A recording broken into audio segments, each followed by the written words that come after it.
Rádio Abrazel.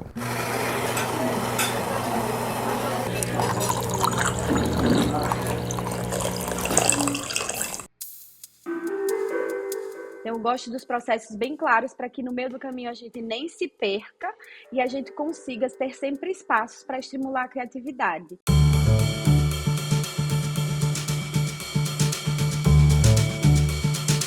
Olá, sejam bem-vindos ao O Café e a Conta, o podcast para quem empreende em bares e restaurantes. Eu sou Danilo Viegas, chefe de redação da revista Bares e Restaurantes, e hoje eu recebo a cozinheira Irina Cordeiro.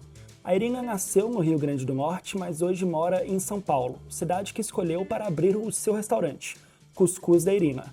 Vamos falar sobre identidade gastronômica, como alinhar gestão com criatividade e, claro, cuscuz. Então, Irina, bem-vinda ao nosso bate-papo. Ei, que massa! Estou muito feliz de estar aqui hoje e poder compartilhar um pouquinho desse universo que é minhas vivências pessoais, né? Excelente. Irina, eu queria começar já um pouco abrangente. Eu estava ouvindo um episódio com você do podcast Mamilos, que inclusive eu acho incrível e recomendo. E esse podcast vocês estavam falando sobre comida afetiva. Daí eu queria te perguntar, qual é a relação para você entre comida e criatividade? Como tirar isso do papel e colocar a identidade de um restaurante? No seu caso, o Cuscuz da Irina. Acho que para mim foi um processo muito natural e genuíno. A gente sempre fala aqui dos pilares da criatividade, a escassez é um dos maiores guias. Então eu cresci com essa experiência e vivência de escassez. Eu venho de uma origem muito humilde, que a gente sempre teve que usar da criatividade para inventar pratos e comidas quando a gente tinha realmente escassez de alimentos, né? Cuscuz mesmo, ele é tema do meu restaurante, ele faz parte da minha vivência, assim, da minha história, com toda certeza, porque ele estava ali presente com fartura em momentos onde não tinham, inclusive, outros ingredientes. Então, a gente já fez de tudo com cuscuz lá em casa. Então, a gente já fez de torta salgada, pão, bolo, o próprio cuscuz com diversidade de ingredientes, né, com diversidade de proteínas acompanhando. Então, eu acho que a escassez sempre foi o maior norte, o maior guia para o meu poder criativo. Sem contar que eu acho que humanos, hoje, como eu faço gestão de pessoas, cada um tem uma potência, né? E a gente tem que saber identificar e criar um bom time onde cada habilidade ela se una para dar uma potência maior para aquele produto, para aquele intuito. Eu sempre fui um ser humano muito criativo, né? Eu sou leonina com ascendente em aquário, quem não gosta dos místicos, eu amo. Então eu sempre usei muita criatividade, eu sempre fui uma pessoa muito artística, eu gostava de desenhar, de pintar, de fazer artes com as mãos, então eu sempre fui muito da arte em si, escrevo poesia desde 10, 12 anos de idade. Então, eu sempre aflorei muito esse universo artístico, que também eu acho que é facilitador pelo cenário de eu vindo do Nordeste, né? Eu acho que a gente lá tem uma imersão maior cultural e isso aflora pessoas com maior criatividade, com certeza. Uhum. Irina, você acabou também de jogar fora o meu roteiro de perguntas aqui, porque eu tinha elaborado um roteiro e uma Ixi! das últimas perguntas seria justamente sobre essa questão da criatividade. Mas, já que você falou, eu vou inverter aqui o ponto e subverter toda a lógica. Eu te considero também, não que você precise de métrica minha para nada, uma pessoa muito criativa. Eu acompanhando o seu Instagram, o seu Twitter, a identidade visual, por exemplo, do Cuscuz da Irina, eu tô aqui falando de Belo Horizonte, então eu não tive a oportunidade ainda de conhecer o seu restaurante, mas eu vi que tem ali algumas cores que permeiam a mistura do amarelo com o rosa. Essa questão da poesia também, uma pesquisa que eu vi aqui de outubro do ano passado falou que você iria lançar o seu primeiro livro de poesia em janeiro. Eu queria te perguntar se foi lançado ou se Não. ainda não foi lançado, mas quando será? E falasse um pouco sobre essa criatividade, como organizar esse fluxo de ideias para a sua gestão, para a sua identidade, para a sua experiência à frente da cozinha. Como que isso se traveste tudo ali com cardápio? Um grande facilitador foi conhecimento, né? Eu acho que a gente também acha que a criatividade é algo empírico e não processual. E, na verdade, a criatividade ela é processual. Eu tenho um pós-gestão por processos. Então, eu gosto dos processos bem claros para que no meio do Ah, caminho isso a é gente legal. nem se perca e a gente consiga ter sempre espaços para estimular a criatividade. E isso é legal porque a gente também não romantiza muito as coisas, né? Como se fosse o Paul McCartney escrevendo Hey Jude, né? Vem ali alguma coisa para ele e ele chega escrevendo. Existe um processo. Não temos a liberdade do eu lírico, né? Acho que a maioria das pessoas que escutam também esse podcast, elas estão aí ralando, empreendendo e querem soluções reais, né? Uhum, Sem disfarce, né? A realidade é essa. Então, acho que a gente tem que entender mais e se aprofundar nas ferramentas que, inclusive, elas estão permeando entre a gestão e a criatividade. uhum, Então, o cuscuz, ela tem essa identidade tão bonita porque antes de qualquer coisa eu fiz um bom branding. A gente foi pesquisar sobre o que era essa história dessa comida, sobre o que era essa história que eu queria contar, como eu poderia ligar o meu brand pessoal ao meu brand do restaurante, transformando em identidades distintas, né? Porque eles são universos distintos. Até costumo dizer que o cuscuz ele é maior que eu, né? Com certeza. Eu vou e ele vai ficar, ele é um grande legado. e é legal que tem essa separação, mas uma coisa não mata a outra, né? Sim, a gente pode integrar. Você integra, né? Eu tava olhando o seu Twitter hoje, a gente tá gravando dia 26 de abril, o Big Brother acabou ontem e a Irina tava lá macetando é, as pessoas no Big Brother. É. Mas isso não tira o branding, que é o seu, e o da sua marca também, né? Do Cuscuz da Irina, né? Eu acho que esse caminho ele tem que ser seguido, a gente tem que usar essas ferramentas de gestão para não se perder no meio do caminho. Inclusive, para quando a gente se deparar com uma oportunidade ou até com uma exposição específica, a gente dizer, não é esse caminho que a gente vai, o caminho é outro. É muito importante esse poder de decisão sobre, inclusive, o universo da criatividade. E o segundo insight muito interessante sobre esse universo que é para mim é justamente a gente sair do óbvio. A gente ainda trata muito as redes sociais e restaurante de uma forma muito chata. E as pessoas não querem mais ver o universo chato em nenhum momento, porque já é o dia a dia a realidade dela. Então, as redes sociais de uma marca, hoje em dia, elas têm que interagir como se fosse uma persona mesmo, né? É um Uhum, brand uhum. persona, como se fosse uma pessoa lá, um universo, um ideal de uma pessoa interagindo com o público. Então, a gente lá coloca poesias, a gente faz coisas mais engraçadas, a gente comemora datas não óbvias, e a gente faz isso de uma forma muito legal. Tem um outro lugar que, inclusive, se você é de Minas, que eu adoro, é o Tupis. Eles fazem isso Sim, no brand e na página, nas redes sociais, então eles criam isso num universo criativo, porque para a pessoa é chato ir todo dia num lugar comer a mesma coisa.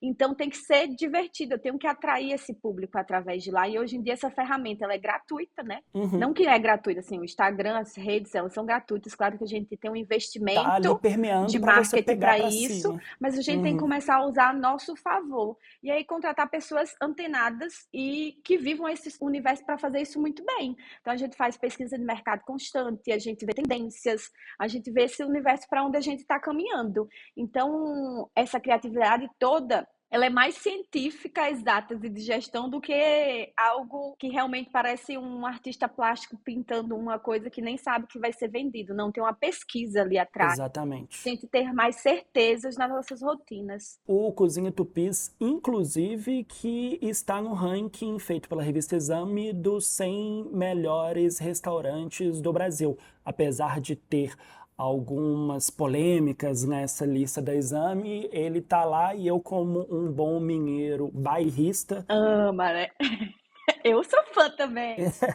irei defender não apenas a Cozinha Tupis, mas os outros 7 restaurantes mineiros que estavam lá. Mas voltando à nossa conversa, eu achei muito interessante você ter falado isso, porque você começou falando que a construção da sua identidade foi um processo muito genuíno, e eu acho que genuíno é uma palavra-chave que permeia todo o seu depoimento.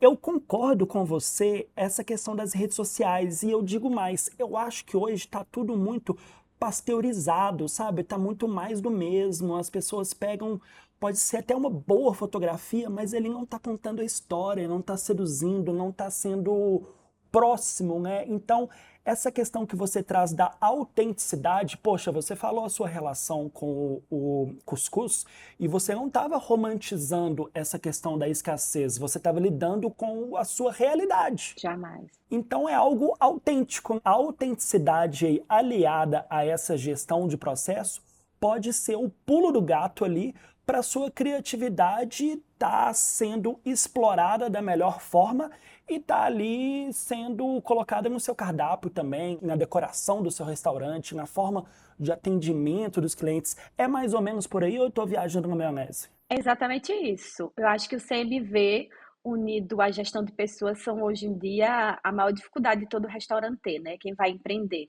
É uma eterna luta entre caber para a gente conseguir ter lucro, né? A gente falar em ter um negócio próspero. E realmente a criatividade, esse universo da escassez também é a realidade de um restaurante, né? A equipe faltando todos os dias, o fornecedor que não entrega, é um tremendo caos que não deve ser romantizado, que por mais que você tenha lindos processos, esse é o dia a dia, é uma resolução de uma gestão extremamente à flor da pele. Eu costumo dizer que é isso, tem que estar preparado. Então, tem que ter bons processos para a gente também ter com mais clareza como a gente vai solucionar nessas diversidades. Mas o CMV, ele é um grande inimigo do restaurante e a gente veio vendo isso num processo de construção, onde a gente teve um rompimento do cozinheiro, ele vai fazer o que quiser e as pessoas vão pagar quanto quiser, para um cenário pós-pandêmico que hoje sim a gente tem que caber no valor que o brasileiro está podendo pagar, sabe? E aí, para isso, a gente tem que usar sim de criatividade e de conhecimento, porque não é só criatividade. É estudo e conhecimento também. A gente tem que entender, a gente teve aí uma desvalorização com certeza do consumo de proteínas, principalmente proteínas dos animais. Antigamente, eu acho que se você lembra, um prato era uma carne e um molho. Hoje em dia a gente tem um floreio muito mais amplo de vegetais, cereais. A carne nem sempre é uma estrela do prato. Isso também é um movimento de a gente conseguir diminuir os custos e trazer uma comida mais consciente para o mundo. Então a gente está vivendo esse momento de transformação social que ela está indo para dentro dos restaurantes. Então tem que estar antenado, a gente tem que estar se construindo e se atualizando o tempo inteiro, né? É mais criativo também, né? Você chamou atenção para um ponto do CMV.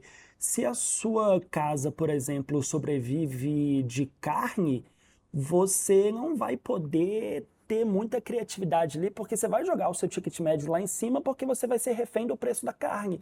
Mas se você tem uma criatividade para ligar a proteína a outros tipos de insumo também, já abre uma possibilidade ali, de acordo com uma, entre aspas, porque a gente está no podcast aqui, com uma escassez também, né? Ele abre oportunidade para outros tipos de criatividade. E eu achei muito interessante você falando do CMV. A gente tem um desafio aqui na revista Bares e Restaurantes, e no podcast O Café e a Conta também, que é, ao mesmo tempo, não subestimar a inteligência de quem está nos ouvindo, dos empresários de bares e restaurantes, mas, ao mesmo tempo, explorar algumas coisas que talvez sejam óbvias, mas nem tanto. Existem alguns empresários hoje que não sabem o que é CMV, ou se sabem, não levam muito a sério, ou se algum dia fizeram ficha técnica, ficou guardado na gaveta há 2 anos atrás. Eu estava conversando com um amigo meu que é consultor, e ele falou, cara, que loucura, as pessoas fizeram uma ficha técnica de 2 anos atrás, e assim, está completamente defasado. E como que você enxerga isso, assim, essa questão dos processos mesmo? Desculpa tá batendo nesse ponto, assim. Eu amo.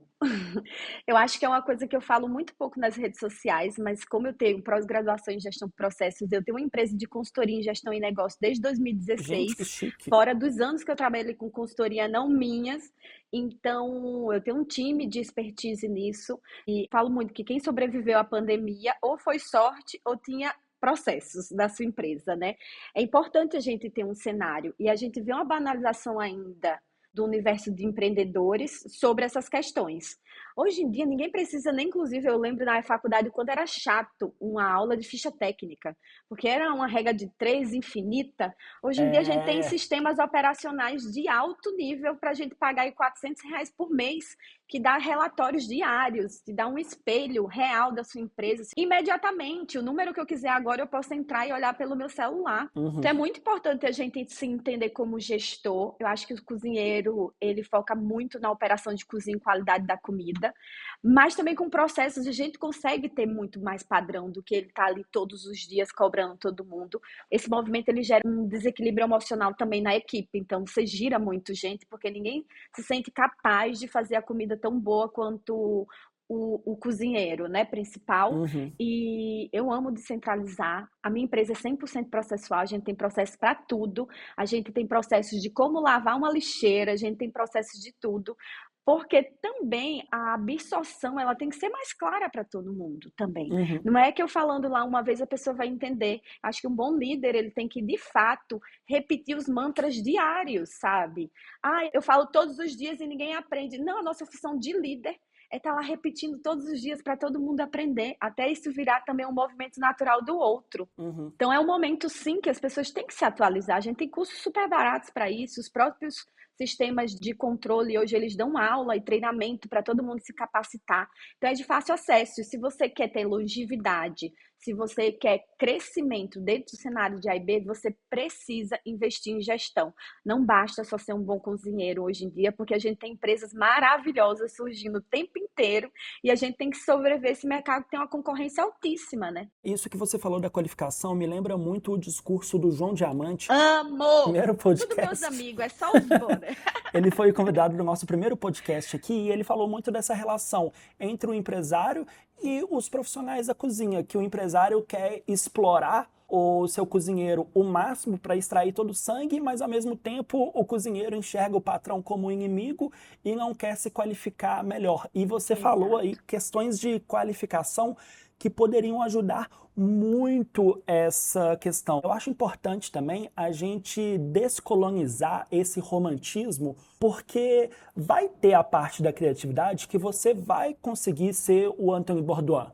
Só que você vai ter que entender de número também, você vai ter que entender de gestão para o seu negócio parar em pé. Então, e uma coisa não mata a outra, né? Você é um exemplo vivo de que as coisas podem andar. Mas aí eu já quero desviajar na maionese e fazer uma pergunta que tem tudo a ver com o que a gente estava falando. A gente fez um podcast também com uma pessoa que eu sei que é seu amigo, o Gil Guimarães. Sim. E ele contou um pouco da trajetória dele, desde as pizzas napolitanas à culinária candanga que ele está desenvolvendo agora na Casa Baco, em Brasília.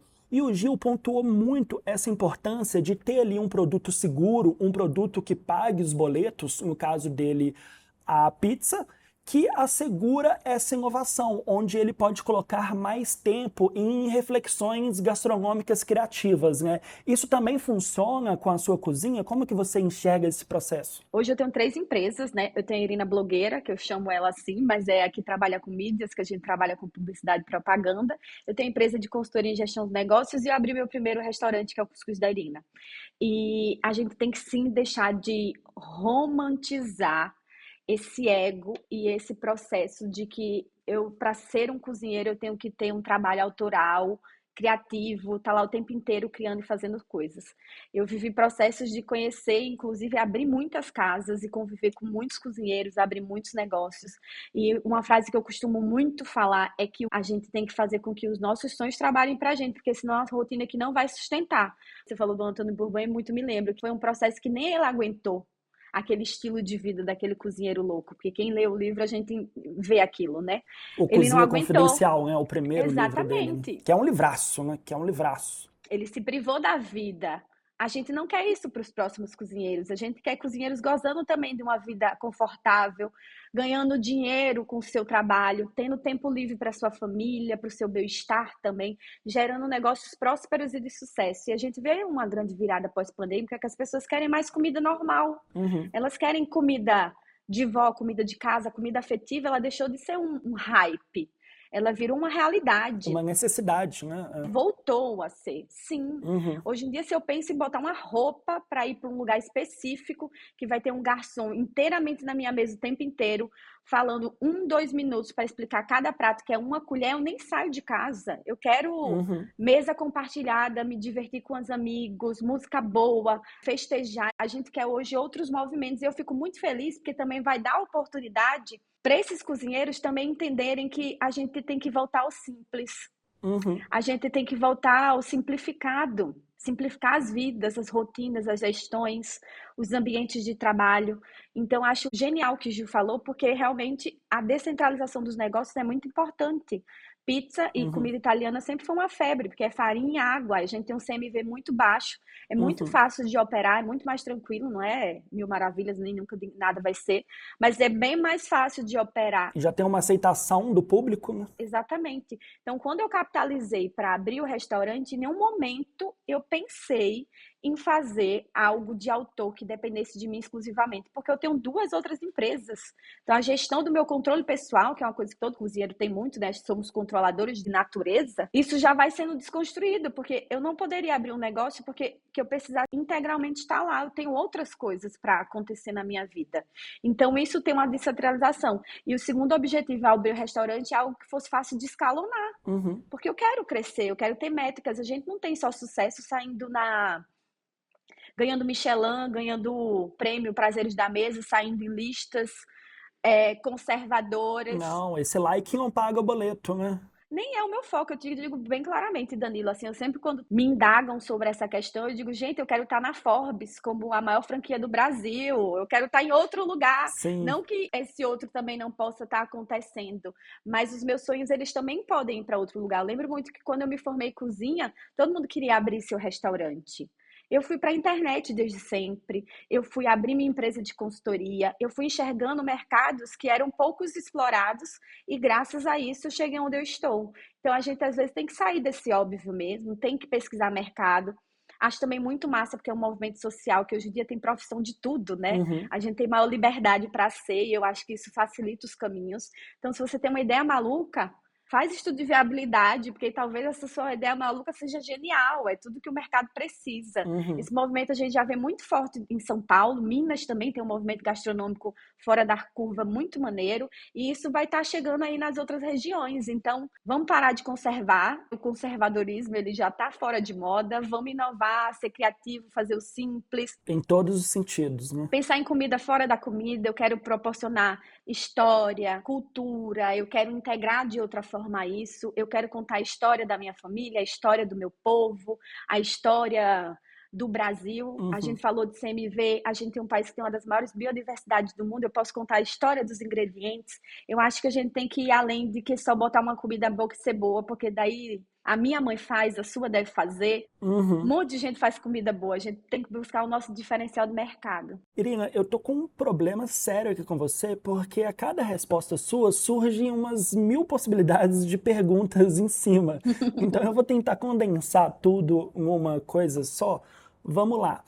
Eu achei muito interessante quando você falou sobre esse comportamento pós-pandêmico, porque tem uma pesquisa da Abrazel que fala que o comportamento dos consumidores pós-pandemia, ele mudou. Ele não deixa de ir a um bar ou restaurante, mas ele vai de maneira mais assertiva, ele escolhe melhor.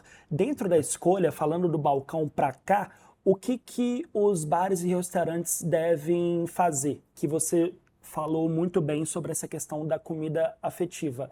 Explorar a autenticidade, diminuir um pouco essa distância muito fria entre o restaurante e a pessoa, fazer com que isso fosse uma coisa mais quente, mais natural. E quando você fala de, que eu achei essa expressão genial, né? Comida fora da comida, me lembrou muito, eu fiz recentemente um curso de branding gastronômico. Eu vou falar aqui, é um Somos masterclass. nerds, né, Danilo? Eu também, Era um amei. masterclass da Foodse, da Aham. Vanessa Rugnin. E ela falou assim: quem vende comida é supermercado. Você vende identidade. E eu achei genial, mas eu fiquei pensando, cara, se eu falar isso pode soar como canastrão. Mas não, a Vanessa ela explicou um pouco essa história. Falou, cara, trata-se de você propor algo e cumprir essa expectativa. Então não significa necessariamente que você vai abrir uma barraquinha de hot dog e falar que aquele hot dog era a sua avó que fazia, da receita, e por isso é uma experiência que no final você vai ter que pagar R$ 70 um hot dog. Não, é você falar de forma honesta e autêntica o que você propõe e você cumprir essa expectativa, sabe? Por isso que eu achei muito legal você falando da comida fora da comida, e eu acho que tem tudo a ver com uma tendência forte de hoje, que não é um modismo, né? É uma tendência que as pessoas que estudam o comportamento dos consumidores já estão saindo mais na frente. E pelo que eu pesquisei e estou lendo aqui, você é uma pessoa que domina muito esse estudo, né? Eu amo brand. Eu acho que a gente antigamente tinha vários sinônimos de alma de negócio e hoje em dia a gente tem esse conceito mais formado do que é um bom brand para aquilo acontecer. O que vai sustentar essa história é esse genuíno, essa identificação. E sempre um recorte da sua história, da sua comida, ela pode falar sobre tantos. E é esse lugar que a gente vai procurar. Quando eu criei o cuscuz, eu queria contar a história do cuscuz e o quanto ele era presente na vida de tanta gente. Lá no restaurante a gente tem uma experiência que é muito bonita. É um lugar que eu acho que a alegria é a característica que mais reflete o ambiente, tanto de quem vai quanto quem trabalha. A gente trabalha com muita alegria, mas ao mesmo tempo a gente tem uma realidade de quanto essa comida tão simples, vendo de fora você parece assim, nossa, ela tá fazendo só isso. Muita gente chora comendo a comida. Porque na boca ela lembra da sua história. Ela se identifica com o chão de cimento queimado, manchado, que ninguém nunca entende. Eu digo, eu não quero verniz, eu quero o chão rústico, para as pessoas tirarem o pé do chão e se identificar. As áreas externas a gente colocou tipo pinhas ficas que lembram a areia da praia, muito parecido. Então é um lugar que ele é tátil, né? Então as pessoas quando colocam aquela comida na boca, ela vai estar mergulhando na história dela, que ao mesmo tempo foi a minha. É a minha. Então, eu busquei essa identificação nos detalhes. Então, tem detalhes que relembram isso em tudo. Esses detalhes, você teve uma sensibilidade de, porventura, não cair aí algumas armadilhas de alguns clichês que nós, sudestinos, temos sobre o Nordeste, sabe? Algumas coisas ali, isso aqui vai ficar um pouco pitoresco, né? Muito bom você falar isso. Quando a gente quer um caminho, outra grande dica aí para qualquer coisa que vocês venham a fazer, é primeiro decidir o que você não quer. É muito mais fácil você ter a clareza do caminho que você vai seguir. E um dos grandes pilares de brand e identidade do que eu queria para o restaurante é não ir para o Nordeste caricato. Então, não vai ter cactos, não vai ter escassez, não é uma comida sofrida. A gente quer alegria, cor, planta viva. Na mesa são flores. Todas as semanas a gente recebe flores lindas. A gente tem plantas de Mata Atlântica. Eu quero vida. O Nordeste é isso. É essa nova história que eu quero contar. Talvez esse cacto, a seca, essa referência ao Nordeste era da minha avó. Eu venho de outra geração. Eu tive educação, eu tive oportunidade onde estou. Eu estou abrindo um restaurante na Vila da Madalena, uma das maiores metrópoles do mundo, dos bairros mais conhecidos do mundo. Eu abri um restaurante nesse ambiente, eu não quero mais vibrar nessa escassez. Eu sou um Nordeste diferente, eu sou um Nordeste moderno, criativo, inteligente, entendeu? Intelectual. Eu sou o outro Nordeste. A gente não tem que ter mais essas associações, porque além de serem caricatas e óbvias, são reducionistas também um pouco, né? nossa, é xilogravura, é tudo isso, é uma redução mesmo. E eu acho que esse movimento Nordeste-se, ele está vindo com uma força muito bonita, acho que começou depois do movimento Juliette BBB, mas que trouxe um novo orgulho do Nordeste de dizer assim, eu sou isso, mas eu sou muito mais que isso. A gente tem a Desconstrução do Nordeste, que é um livro lindo, que virou peça, inclusive, que é para a gente entender que o Nordeste não é só isso que a mídia tanto explorou, porque é um processo de marketing. E também, tão pouco, é só aquele lugar que você vai passear de praia. É um lugar extremamente cultural. Rico, é né? onde o berço da ciência do Brasil, as maiores fontes de pesquisa, de tudo que você imaginar, tá lá, vindo de lá. Então, é um lugar extremamente rico. Cansamos dessa pobreza. Os meus talheres são dourados. Eu quero luxo, eu quero detalhe. As louças são maravilhosas. Eu quero trazer essa identificação desse nordestino que viveu isso, passou por tudo isso e agora a gente quer gozar disso, entendeu? A gente agora quer se divertir, comer bem, beber bem, tem dinheiro para fazer isso e é esse lugar que a gente vai estar. Quero lembrar das minhas origens, mas ressignificando isso de uma outra forma, trazendo isso para uma realidade, sair dessa escassez. Eu acho que é por isso que emociona tanto.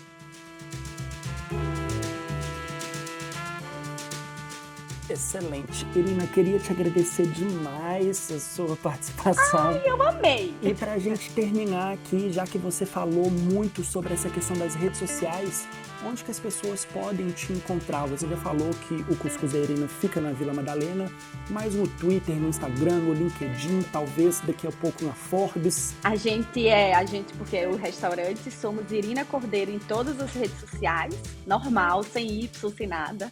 É um Irina mais moderno mesmo, Irina Cordeiro, e Cuscuz da Irina em todas as redes. Então vocês procuram lá e é muito bom para isso. Eu acho que seja uma fonte de inspiração para novos negócios ou para atualização de seus negócios. Eu acho que a gente tem que enxergar mais essa comida do futuro, que é sem frescura.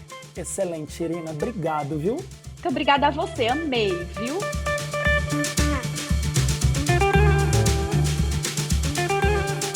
Bom, pessoal, é isso. Nós voltamos na próxima semana com mais um episódio do O Café e a Conta, o podcast para quem empreende em bares e restaurantes. Lembrando que esse podcast é patrocinado pela Ambev. O Café e a Conta é realizado pela revista Bares e Restaurantes. Tem a produção de Guilherme Paixão e edição e montagem de Lucas Macedo. Esse episódio foi apresentado por mim, Danilo Viegas. As redes sociais são de Flávia Madureira. Para saber mais sobre como simplificar o empreender e ter mais produtividade em seus negócios, acesse abrazel.com.br/revista. Um abraço e até a próxima!